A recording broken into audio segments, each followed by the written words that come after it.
हमें पता है तुम लड़कों के बारे में, तुम घर का कोई काम तो करते नहीं हो, तुम्हारा रुमाल तक तो तुम्हारी आई धोती है। मतलब तुम लड़कियों की आई तुम्हारे लिए कोई काम नहीं करती? आई तो सबके लिए काम करती है बुद्धू, पर वो बेटा और बेटी में फर्क नहीं करती। फर्क तो तुम लड़के करते हो, क्योंकि तुमसे तो कुछ होता नहीं है। हमेशा बहाना बनाकर सारा काम तुम लड़कियों पे धकेल देते हो कि ये औरतों का काम है, मर्दों का काम नहीं। और हम सब काम करते तो हम बेहतर हुए ना। हाँ, हम बेहतर है। अच्छा, सारा काम आई करती है? क्या मेरे पापा और तुम्हारे पापा काम पे नहीं जाते? वो भी बाहर जाते हैं ना काम के लिए। जाते हैं ना। फिर ये सच कैसे हुआ कि सिर्फ लड़कियां ही सारा काम करती हैं?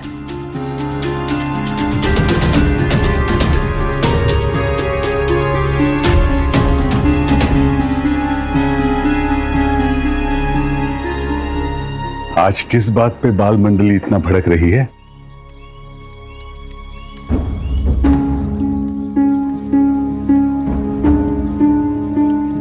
साईं, इन लड़कियों को लगता है कि हमसे ज्यादा बेहतर है, बल्कि हम इनसे ज्यादा बेहतर हैं। साई, अब आप ही इन लोगों की गलतफहमी दूर कर सकते हैं। अच्छा, तो तुम लोग ये जानना चाहते हो कि कौन श्रेष्ठ है? ये तो आसान है। इसका पता हम एक खेल खेल के लगा सकते हैं। परी, जी साईं। वहां एक टूटा हुआ कुल्हड़ है, वो लाओ, और साथ में थोड़ा सा पानी भी लाओ। जी अभी लाई।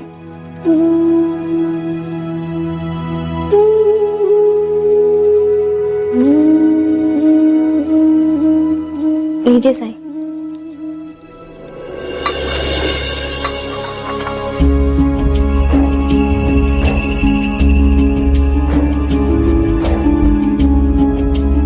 तुम लोगों को अपने एक हाथ से ताली बजानी है।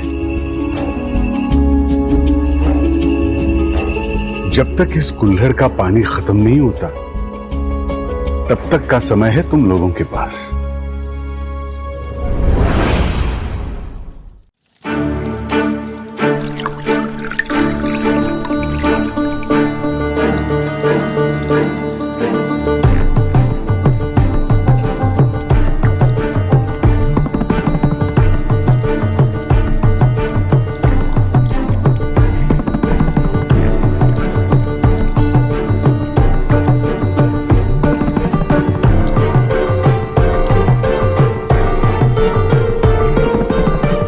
रुक जाओ।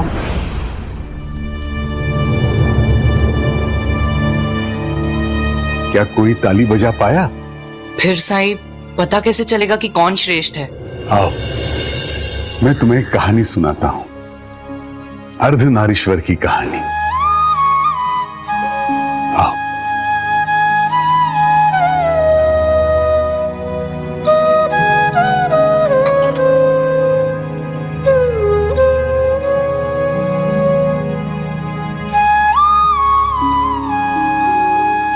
चेतन, दीपा, तुम दोनों यहां बैठो।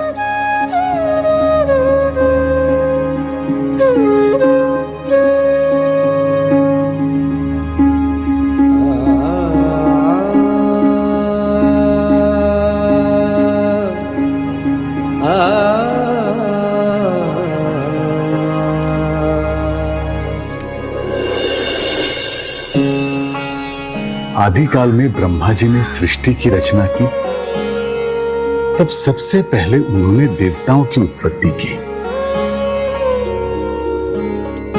इंद्रदेव, वरुण देव जैसे अनेक देवता। और फिर उन्होंने देवताओं को अपनी संख्या बढ़ाने के लिए कहा। देवताओं ने अपनी सारी शक्ति लगा दी, लेकिन वो अपनी संख्या बढ़ाने में विफल रहे। ब्रह्मा जी ने देखा कि उनकी बनाई सृष्टि तो आगे बढ़ ही नहीं रही है, तो वो चिंतित हो गए। उन्हें इसका कारण समझ में नहीं आ रहा था। तब उन्होंने भगवान शिव का ध्यान किया कि वो उन्हें कुछ रास्ता दिखाएं। भगवान शिव ने उन्हें अर्धनारीश्वर के रूप में दर्शन दिया। मतलब आधे शिव और आधी शक्ति के रूप में।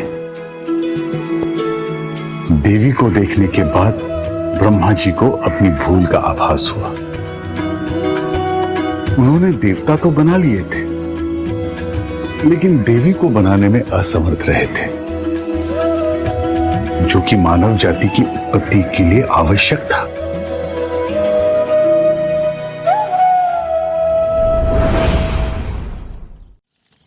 ब्रह्मा जी ने अर्धनारीश्वर के नारी भाग से प्रार्थना की कि वे उन्हें सृष्टि को आगे बढ़ाने के लिए नारी दें। देवी ने उनकी प्रार्थना स्वीकार की और अपने शरीर से कई नारी शक्तियों की उत्पत्ति की। ये सारी नारी शक्तियां देवी के रूप में प्रकट हुई और फिर देवी देवताओं ने सृष्टि के सृजन चक्र को गति दी, सृजन को आगे बढ़ाया।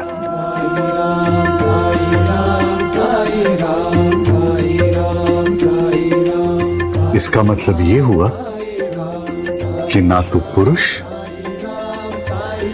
और ना ही स्त्री श्रेष्ठ है। स्त्री हो या पुरुष, दोनों ही इस सृष्टि की रचना में उन्हें निरंतर आगे ले जाने के लिए अहम भूमिका निभाते हैं। इसलिए दोनों के साथ एक जैसा व्यवहार होना चाहिए। बचपन से दोनों को एक तरह की शिक्षा, एक तरह का सम्मान और एक तरह के अवसर मिलने चाहिए,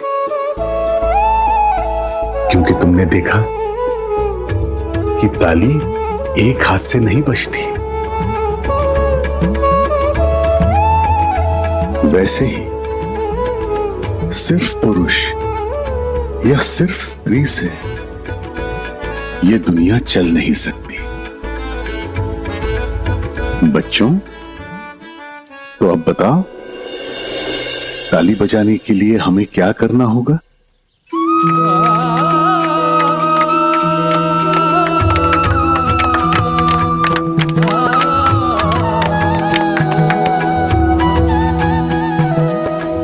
साईं, अब हम सब समझ गए।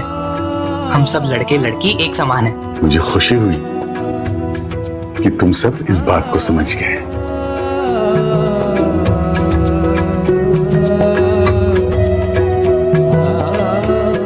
अब ये लड्डू खाओ और खेलो। शुक्रिया साईं।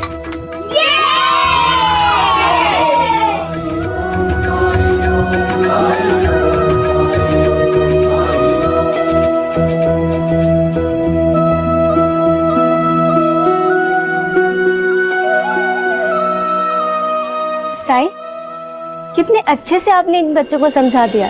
बच्चों का मन साफ होता है परी, सरल होता है,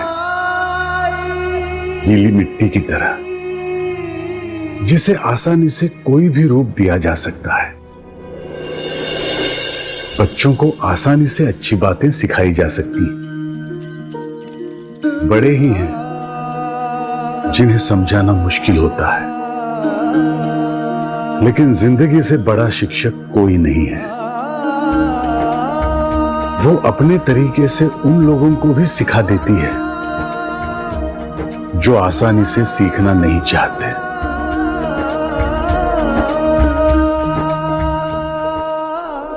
क्या बताऊं खान भाई,